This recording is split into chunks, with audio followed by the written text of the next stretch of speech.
नमस्कार प्यारे बच्चों, मैं ज्ञानदीप कार्यक्रम में कक्षा 6 के विषय गणित में आपका हार्दिक स्वागत करती हूँ। हमने आज ही के इससे पहले के सत्र में अपना अध्याय संख्याओं के साथ खेलना कर रहे थे अध्याय, और उसमें सार्वगुणज यानी कि कॉमन मल्टीपल्स तक मैं आपको बता चुकी थी। तो अब हम अपनी क्लास वहीं से शुरू करेंगे। थोड़ा सा हम लोग एक माइंडफुलनेस एक्टिविटी कर लेते हैं, आपको कोई दिक्कत नहीं है इसमें, ठीक है। थोड़ा सा अपना ध्यान लगाते हैं, आंखें बंद करते हैं कुछ पलों के लिए अपनी आंखें बंद कीजिए और अपने परिवेश में उत्पन्न होने वाली ध्वनियों पर ध्यान केंद्रित कीजिए, ठीक है, जिससे कि आप मानसिक रूप से पढ़ाई के लिए तैयार हों, आपको थोड़ी शांति मिले और आपका दिमाग एक चित्त होकर पढ़ाई के लिए तैयार हो। तो बच्चों, शुरू करते हैं हम अपनी आज की कक्षा। चैप्टर है हमारा संख्याओं के साथ खेलना। सार्वगुणज तक मैं आपको बता चुकी हूं अपने मॉर्निंग के सेशन में, क्लियर है। अब हमारा जो नेक्स्ट टॉपिक है बच्चों, वो सबसे इंपॉर्टेंट टॉपिक है, जिसको हम बोल रहे हैं अभाज्य गुणनखंड, ठीक है। जो हमारा नेक्स्ट टॉपिक रहेगा बच्चों, वो है अभाज्य गुणनखंड। अभाज्य गुणनखंड,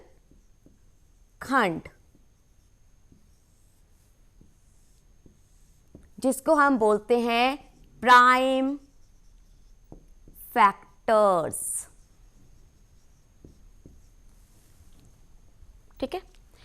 अब देखो बच्चों, आप अभाज्य के बारे में जानते हैं, आप गुणनखंड के बारे में जानते हैं। अब हम इन दोनों को मिला रहे हैं। आपने अभाज्य संख्याएं पढ़ी हैं, ठीक है, जिनका गुणनखंड सिर्फ एक होता है और स्वयं वो संख्या होती है, क्लियर। और आप गुणनखंड भी जानते हैं, गुणनखंड होते क्या हैं। अब हम इन दोनों को एक कंपाइल कर रहे हैं, एक साथ मिलाकर अब हम बात करते हैं अभाज्य गुणनखंड के बारे में। और इसको करने से पहले, मतलब इसकी डेफिनेशन क्लियर होने से पहले, एक हम यहां पर एक फ्लो चार्ट में बना रही हूं, जिस आधार पर आपको इसको समझने में कोई दिक्कत नहीं होगी, ठीक है। हम लोग शुरू करते हैं, नंबर लेते हैं 36, ठीक है। अब बच्चों 36 के संभावित संख्याओं के प्रोडक्ट के रूप में, यानी कि गुणनफल के रूप में 36 को हम बताएं, जो ऐसा हम करते आ रहे हैं। जब हमने आयत के रूप में संख्या निरूपित की थी, 12 को हमने 6 गुणा 2 भी लिखा था, 12 को हमने 4 गुणा 3 भी लिखा था, ठीक है ना। तो 36 को हम किस किस प्रकार से लिख सकते हैं। सबसे पहले मैंने लिखा 2 गुणा 18, 2 गुणा 18 36 होता है, कोई दिक्कत नहीं। अब दूसरा नंबर 18 गुणा 2 मत करना, ठीक है, वो तो एक ही बात हो गई। दूसरा मैं ले रही हूं बच्चों 4 into 9, ठीक है। तीसरा मैं ले रही हूं 3 into 12, 12 3 36 होता है। और चौथा मैं ले रही हूं 6 into 6, ठीक है। चौथा मैं ले रही हूं 6 into 6, ठीक है। अब ये हमारे संभावित संख्या, मतलब ये हमारे उन संख्याओं के प्रोडक्ट के रूप में 36 है। 18 गुणा 2 भी 36, 4 गुणा 9 भी 36, 3 गुणा 12 भी 36 और 6 गुणा 6 भी 36 है, क्लियर है। अब हम इसको ब्रेक करते हुए चलते हैं, इसको आगे और इनके गुणनखंड निकालते हुए चलते हैं। देखो बच्चों, 2 तो एक स्वयं में अभाज्य संख्या है, तो इसके तो फैक्टर्स होंगे भी, तो 1 into 2 होंगे, ठीक है। और 1 हम इसलिए नहीं लेंगे क्योंकि 1 ना तो भाज्य है ना अभाज्य है, तो 1 को हमें यहां पे स्किप करना पड़ेगा, हमें सिर्फ अभाज्य में तोड़ना है इसको, क्लियर। 18 को मैं लिख दूं 2 गुणा 9, 18 को मैं 2 गुणा 9 लिख रही हूं, ये 2 ऐसा का ऐसा उतर गया। आगे और देखते हैं। अब ये 2 मिल गया, ये 2 मिल गया, 2 तो हमें अभाज्य संख्याएं मिल गई। 9 अभी भी नहीं मिली अभाज्य, क्योंकि 9 भाज्य है, 9 भाज्य है, अभाज्य नहीं है, तो इसको भी हम और ब्रेक कर दें। अब हमें जो संख्याएं मिली है ना, 2 गुणा 2 गुणा 3 गुणा 3, ये सारी की सारी अभाज्य हैं। हम यहां पर रुक जाते हैं, इसके आगे हम बढ़ेंगे भी नहीं, क्योंकि इसके आगे अब हमें गुणनखंड नहीं मिलेंगे, हमें इसके आगे अब गुणनखंड नहीं मिलेंगे, ठीक है। इसको देखते हैं। 4 को हम ब्रेक कर सकते हैं 2 गुणा 2 में, अभी मैं 9 को ऐसे ही रख रही हूं बच्चों, नेक्स्ट स्टेप में मैंने इस 9 को भी ब्रेक कर दिया 2 गुणनखंड के रूप में, 3 गुणा 3। ठीक है, हो गया ना। अब हम इसको लेकर चलते हैं। ठीक, 3 तो नहीं होगा क्योंकि 3 स्वयं में एक अभाज्य संख्या है, तो 3 के हम आगे फैक्टर्स नहीं करेंगे। 12 को मैं लिख रही हूं 3 गुणा 4, और यहां पर मैं 3 गुणा 3 और 4 को मैं लिख रही हूं 2 गुणा 2। ठीक, और 6 गुणा 6 भी 36, तो 6 गुणा 6 के लिए मैंने क्या करा, इस 6 को खोला 2 गुणा 3, अभी इसको नहीं खोला, इसको भी खोल देते हैं आगे वाले स्टेप में। 2 गुणा 3 इसका हो गया, और ये 6 भी तो ऐसे ही खुल जाएगा, 2 गुणा 3। बस अब हम उस स्टेप पर पहुंच गए जिसके आगे हमें अभाज्य गुणनखंड मिलने बंद हो चुके हैं। अब इनको देखो बच्चों, 2 into 2 into 3 into 3, 2 into 2 into 3 into 3, 2 into 2 into 3 into 3। क्रम बदलने से कोई फर्क नहीं पड़ता, क्रम विनिमयता मैं आपको बता चुकी हूं। ठीक है, ये और ये एक ही चीज है, ये सब सेम है। और 2 इंटू 3 इंटू 2 इंटू 3, इससे कोई फर्क नहीं पड़ता, 2 आप आगे लगा लो, 3 पीछे ले लो। ये सारी संख्याओं का क्रम आगे पीछे हो सकता है, लेकिन बात एक ही है। तो क्या हमें 36 के अभाज्य गुणनखंड, चाहे हम इस तरह से बढ़े, चाहे हम इस तरह से बढ़े, चाहे हम इस तरह से बढ़े, चाहे हम इस तरह से बढ़े, क्या एट लास्ट हमें 36 के गुणनखंड एक जैसे मिले? हाँ मिले हैं। इसका मतलब ये जो संख्याएं हैं ये क्या है? अभाज्य गुणनखंड, यानी किसी संख्या के ऐसे गुणनखंड जो कि अभाज्य हो।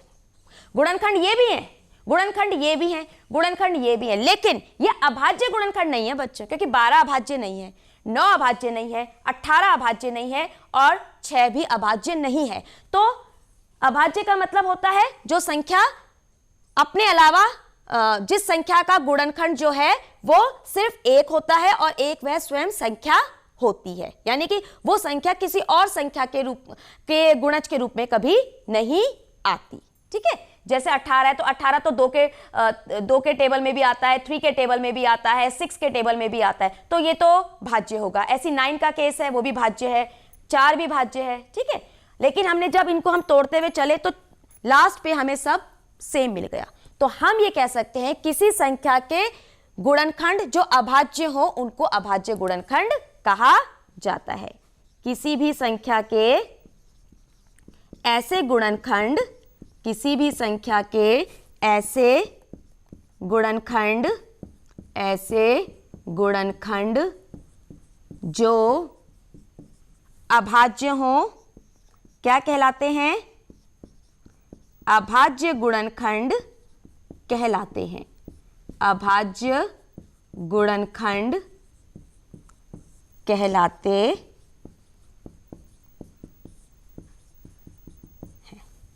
ठीक है, तो ये हमारा एक तरह से हमने इसको बनाया।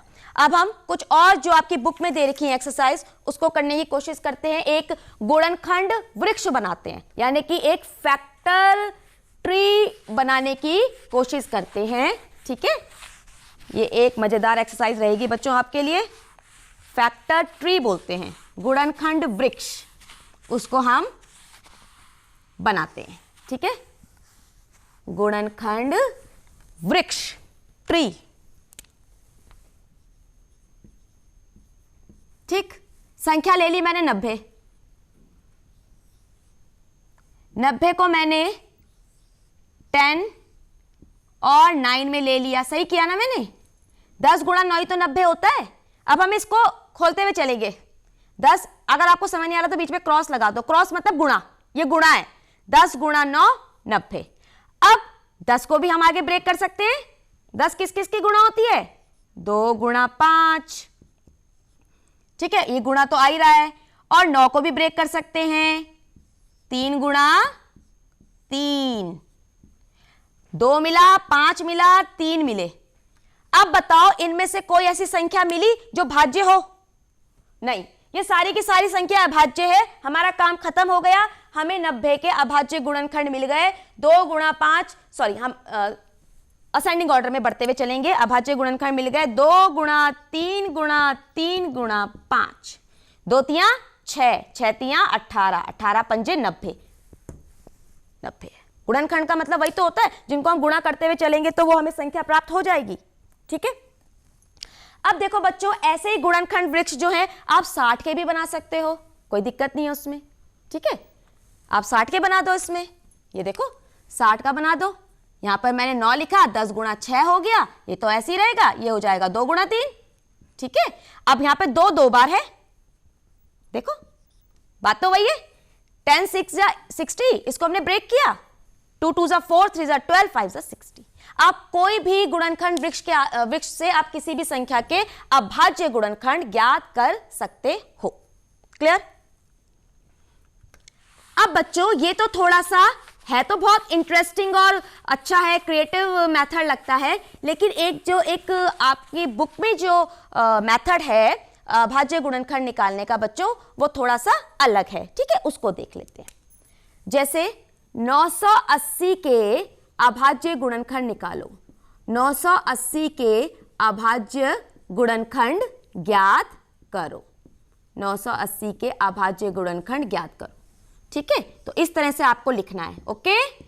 अच्छा, और ये बात याद रखना बच्चों, हमें सिर्फ अभाज्य संख्याओं से ही आगे बढ़ना है, कोई दूसरी संख्या नहीं लेनी है। जैसे 1 तो लेना ही नहीं है, ठीक है। 2 से आगे बढ़ते हैं, इकाई के स्थान पर 0 है तो 2 से भाग होगा, तो 2 से कोशिश कर लीजिए, ठीक है। वही कोशिश करना जहां पर लगेगा आपको भाग हो रहा है। 2 से इसको करोगे कितना आएगा, 2 4 जा 8, 2 9 जा 18, 0 का 0। मैं इसको भाग कर रही हूं बच्चों, ठीक है, कंफ्यूज मत होना, मैं इसको ऐसे ही भाग कर रही हूं ना, ऐसे करके। 2 चौक 8 है ना, 2 नाम 18 और ये 0 का 0। तो यही चीज मैं अब ये जो भागफल आएगा वही मैं यहां पर लिखती चलूंगी, जो भागफल आएगा वही मैं यहां पर लिखती चलूंगी, ठीक है।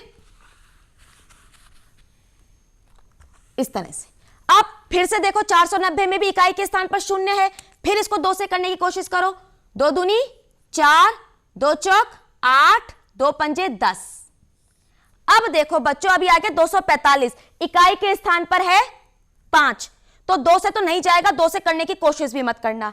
3 से जांच कर लेते हैं। 3 से जांच का नियम क्या था, इन तीनों को जोड़ दो, 2 + 4 + 5, 2 और 4 6 और 5 11, 11 3 से नहीं जाता, तो इसको 3 से भी करने की कोशिश मत करो आप, ओके। सीधे 5 से चलो, क्योंकि 5 इकाई के स्थान पर है, और जब भी इकाई के स्थान पर 5 होता है तो संख्या 5 से विभाजित होती है। सीधे 5 से चलते हैं। 5 चौक 20, 5 नाम 45, ठीक है। अब ये 49 है ना, तो बच्चों ये 5 से दिख रहा है ना, ये 2 से दिख रहा है। अगर हम इनको जोड़े 4 और 9 13, ना ये 3 से दिख रहा है। तो अब अगली क्या संख्या पड़ी अभाज्य, 7, 7 ही तो पड़ी। 2 3 5 7, 7 से करते हैं। 7 7 जा 49, पूरा कट गया, और आखिरी में भी 7 एकम 7। जहां पर 1 आ जाए वहां पर रुक जाओ, वहां पर आपका क्वेश्चन कंप्लीट हो गया। ये हमें इसके क्या मिल गए, अभाज्य गुणनखंड मिल गए। 2 × 2 × 5 × 7 × 7। तो देखो बच्चों, आप इनकी मल्टीप्लाई करो। 2 2 जा 4, 4 5 जा 20, 27 जा 140, 140, और 140 की 7 से गुणा करके आएगा 980। आप इनकी गुणा करके अपने उत्तर की जांच कर सकते हो, ओके। तो कोई भी संख्या होगी, आपको इसी पैटर्न पे उसके अभाज्य गुणनखंड निकालने होंगे, ठीक। अब बच्चों हम अपने नेक्स्ट टॉपिक पर बढ़ते हैं। हम बिल्कुल क्रम से बढ़ते जा रहे हैं, और इसलिए बढ़ रहे हैं ताकि आगे की एक्सरसाइज के लिए जो भी नए टर्म्स हो उनको समझने में आपको कोई दिक्कत ना हो, क्योंकि इससे पहले की जो शब्दावली होंगी उससे आप अच्छी तरह परिचित होंगे। तो इसलिए हम सीधे क्रम से बढ़ते हुए जा रहे हैं।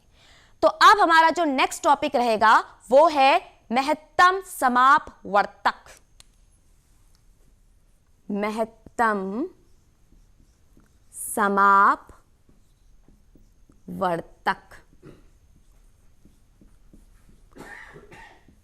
ये जो टर्म है ना, ये आपको हिंदी में थोड़ा मुश्किल लग रहा है, लेकिन है ये फैक्टरी।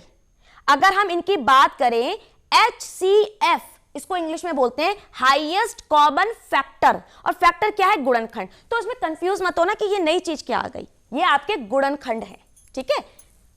इसको इंग्लिश में बोलते हैं HCF, यानी कि highest common factor, highest common factor. अब देखो, कॉमन फैक्टर हम पढ़ चुके हैं, सार्वगुणनखंड, सार्वगुणनखंड आप पढ़ चुके हैं। अब उन्हीं सार्व गुणनखंडों में से जो सबसे बड़ा गुणनखंड होगा वो आपका महत्तम समापवर्तक होगा।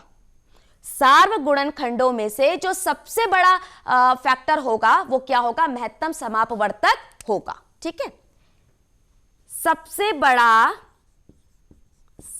बड़ा सार्व गुणनखंड होता है महत्तम समापवर्तक, दो या दो से अधिक संख्याओं का, दो या दो से अधिक संख्याओं का, दो या दो से अधिक संख्याओं का। ठीक है, देखो बच्चों, जैसे है 12 और 18। ठीक है, 12 और 18 दो संख्याएं ले रही हूं, इन दोनों के आप फैक्टर्स लिखना शुरू करो, गुणनखंड लिखना शुरू करो। 1 2 3 4 6 12। क्लियर है? 18 के 1 2 3 6 9 18। क्लियर? अब इसके कॉमन फैक्टर्स को आइडेंटिफाई करना शुरू करो। 1 है, 2 है, 3 है और 6 है। क्लियर? कौन कौन से हैं सार्व गुणनखंड? सार्व गुणनखंड है 1 2 3 6। इनमें सबसे बड़ा कौन सा है? इनमें सबसे बड़ा कौन सा है? 6, सबसे बड़ा। तो इसका जो मौसा होगा, मौसा इसको हम शॉर्ट में लिख देते हैं ना, म और स, महत्तम समापवर्तक को ही शॉर्ट में मौसा लिख देते हैं। तो इसका जो मौसा होगा वो क्या होगा?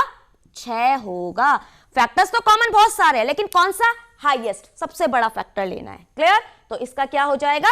6 हो जाएगा। एक इसमें छोटी सी एक एक्टिविटी है। देखो बच्चों, इसमें मैंने क्या किया है, दो संख्याएं हैं ये एक पेपर की शीट है, जो ये वाली साइड है ये 18 इकाई की है, कुछ भी हो सकती है, 18 इंच हो सकता है, कुछ भी मान लो, 18 इकाई है।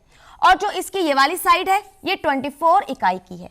कहीं ना कहीं मैं आपको 18 और 24 के मौसा पर लेकर जा रही हूं। 18 और 24 के किस पर लेकर जा रही हूं? मौसा पर लेकर जा रही हूं। ठीक है, तो हमने जो अभी तक सीखा, हमने क्या सीखा? 18 के हमने क्या करे? गुणनखंड लिखे, 2 3 और 3, 2 तियां 6 तियां 18। सही है। इसके 24 के 2 गुणा 2 गुणा 2 गुणा 3, इसके क्या हो गए? अभाज्य गुणनखंड लिख रही हूं ना मैं बच्चों। कितने हो गए? 2 दूनी 4, 4 दूनी 8, तियां 24। अब देखो बच्चों, इन 2 की जगह 1 2 कॉमन है ना ये, और इन 3 की जगह 1 3। तो इसका जो मौसा आया 18 और 24 का, वो भी 6 आया। 18 और 24 का जो मौसा आया, जो महत्तम समापवर्तक आया, वो कितना आया? 6 आया। अब इसको हम कैसे करेंगे? देखो, सबसे पहले क्या करना है बच्चों, ये जो साइड है, छोटी साइड 18 है ना, और ये 24 है, तो 18 की साइड को लेते हुए एक वर्ग इसमें से ड्रॉ कर लो। मतलब अब ये भी 18 हो जाए। मैंने एक लाइन यहां पर ड्रॉ की है जिससे कि ये साइड भी 18, ये साइड भी 18, तो ये वर्ग हमारा अलग से निकल गया। क्लियर? अब देखो बच्चों, जब ये पूरा 24 था और ये 18 इसमें से निकल चुका है, तो ये कितना बचा? 6। ये कितना बचा? 6। क्लियर है? और ये कितना है? 18 है, और ये बचा 6। अब हमें वर्ग पे, हमें किस पे बात करनी है? वर्ग पे। तो यानी कि 6 अगर ये भुजा है तो इस भुजा को भी हमें 6 लेना है और इसमें से एक वर्ग निकालना है। अब देखो बच्चों, अगर ये साइड 18 है, ये साइड 18 है, तो ये जो 6 वाले वर्ग हैं ये 3 निकल जाएंगे इसमें से, है ना? एक वर्ग ये, एक वर्ग ये, एक वर्ग ये। कहने का मतलब ये है कि वो छोटे से छोटा वर्ग कौन सा है जो पूरे इस आयताकार शीट को कवर कर पाए।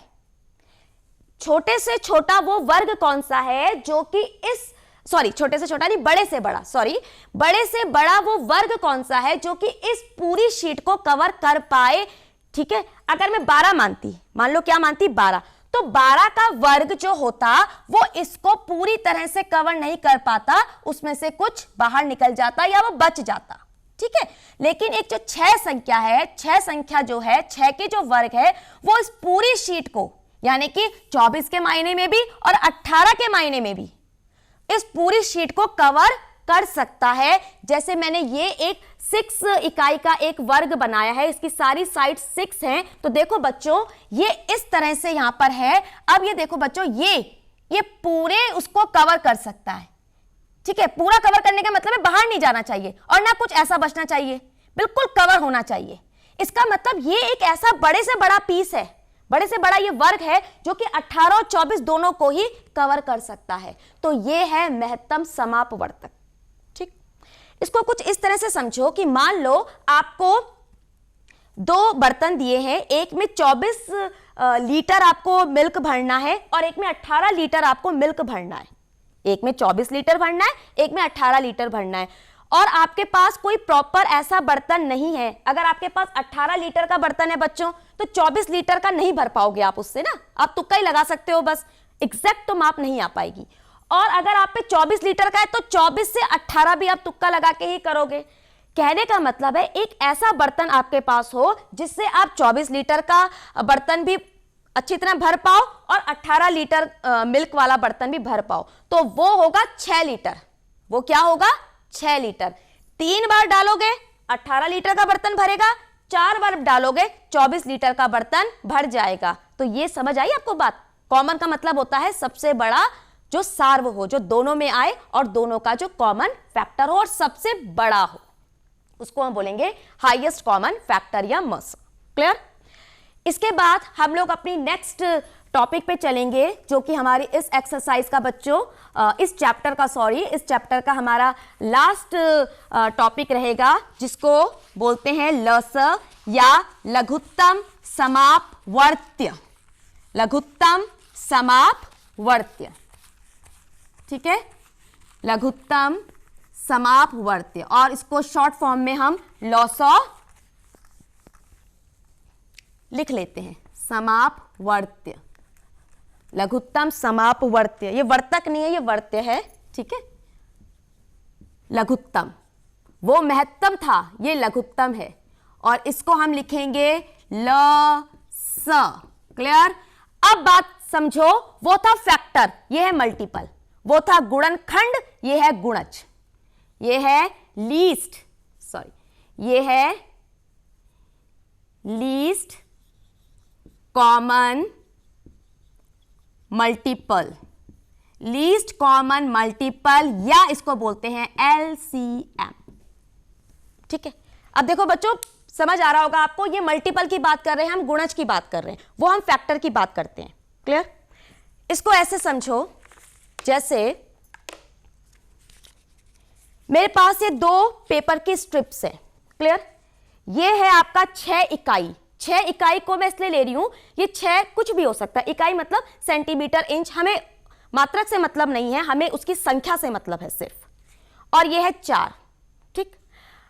अब इन दोनों संख्याओं का अगर हमें कॉमन लीस्ट कॉमन मल्टीपल लेना है, तो बच्चों इसको ऐसे समझो, मैं इसको लेते हुए बढ़ती हूं, ठीक है। ये देखो, इस तरह से मैंने ये लिया, मैंने यहां से इसको मैं भी रख देती हूं। इसको देखो बच्चों, ये है ना, मैंने इसको यहां से लिया है और यहां तक मैंने इसको लिया, उसके बाद इसको आगे और रखा, ठीक है। तो यहां पर हमें इसके मिला। क्लियर है? हम कहां से शुरू हुए थे बच्चों? यहां से शुरू हुए थे और यहां पर हम लोग बढ़े हैं, ठीक है। इसके बाद मैं ये वाला ले रही हूं, 4 इकाई वाला। अब देखो बच्चों, ये यहां पर, फिर यहां पर और फिर यहां पर, यानी कि 6 और 4 दोनों के दोनों कहीं ना कहीं मिले हैं, किसी ना किसी कॉमन पॉइंट पे क्या हुए हैं? मिले हैं। तो वो जहां पर उन दोनों की दूरी बराबर हो गई, उसको हम बोलते हैं मल्टीपल। इसको इस तरह से समझो, जैसे 6 और 4, इसके गुणज लिखना शुरू करो आप। 6 एकम 6, 6 दूनी 12, 6 3 18, 6 चौक 24, और इसमें डेफिनेटली आगे डॉट डॉट लगेगा, गुणज कभी समाप्त नहीं होते। 4 एकम 4, 4 दूनी 8, 4 3 12, 4 चौक 16, 4 पंजे 20, and dot dot dot so on. Common multiples की बात करते हैं, सार्वगुणज की, ये दोनों में है। क्लियर? अगर हम बात करें, हमें कहीं आगे 24 भी मिल जाएगा इसमें, तो 24 भी इनका कॉमन मल्टीपल है ही है, और आगे तो मिलते ही रहेंगे, ठीक है। तो इसके जो सार्वगुणज हमें मिले हैं, सार्वगुणज मिले हैं, वो क्या मिले हैं, 12, 24 और आगे 12 के पहाड़े के रूप में मिलते रहेंगे, कभी समाप्त नहीं होंगे। ओके, अब जब हम बात करते हैं लीस्ट की, सबसे छोटे की, वहां हमने बात की थी सबसे बड़े की। फैक्टर में, एचसीएफ में हमने सबसे बड़े की बात की थी, यहां हम सबसे छोटे की बात करेंगे। बड़े की तो बात कर भी नहीं सकते हैं, क्योंकि बड़े की तो कोई सीमा ही नहीं है, ये तो आगे बढ़ता रहेगा, है ना। तो हम मैथ्स में ऐसा काम क्यों करेंगे जहां पर हमें कुछ अस्पष्ट बात होगी, हम तो वही बात करेंगे ना जिसका एक लॉजिक होगा। लॉजिक ये कहता है 12 से छोटा कोई सार्वगुणज नहीं है। लॉजिक क्या कहता है कि 12 ही सबसे छोटा सार्वगुणज है, और जो सबसे छोटा सार्वगुणज है वह है लघुत्तम समापवर्त्य, ठीक है। तो 2 या 2 से अधिक संख्याओं का, 2 से अधिक संख्याओं का सबसे छोटा सार्वगुणज लघुत्तम समापवर्त्य या लस कहलाता है। क्लियर। तो इसका कितना होगा लस, इसका लस होगा 12, ठीक। तो इस तरह से हमने देखा बच्चों। और देखो बच्चों, इसमें आप काफी लोग कंफ्यूज होते हैं कि हम बात तो करते हैं सबसे बड़ी उसकी एचसीएफ में हम हाईएस्ट नंबर की बात करते हैं और एलसीएम में हम लीस्ट की बात करते हैं, फिर भी लघुत्तम समापवर्त्य आता बड़ा क्यों है ना। हमने वहां बात करी थी महत्तम समापवर्त्य की, और आया उसका आंसर 6 था, वो था महत्तम। अधिकतम में भी 6 आया, और ये था लघुत्तम, फिर भी 12 आया।